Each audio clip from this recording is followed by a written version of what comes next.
Aisha radiallahu ta'ala anha, she describes the day of Eid with the Prophet ﷺ in a very special way. She says that the Prophet ﷺ was laying down, and when Abu Bakr radiallahu ta'ala anhu had gone away, I asked the Prophet ﷺ if we could go and we could watch the Abyssinians that were doing some of their Eid dances or their celebrations in the masjid with their shields and with their spears.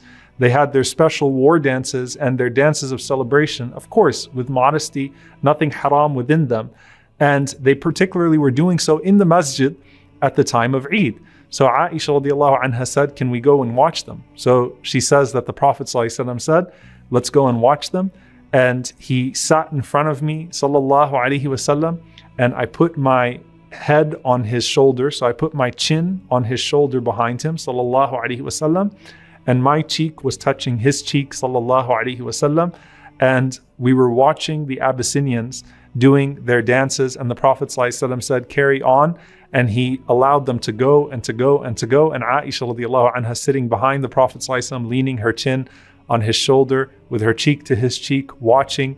And the Prophet ﷺ says, Hasbuki, have you had enough? She said, no, keep on going. And she wanted to see if the Prophet ﷺ would be patient with her and let her continue to enjoy the celebration. So some time went on and she was starting to get tired. The Prophet ﷺ said, is this enough yet? And she said, no. The Prophet ﷺ said, okay. And then finally she told the Prophet ﷺ, now I've had enough. So the Prophet ﷺ takes her home after witnessing the celebration of Eid.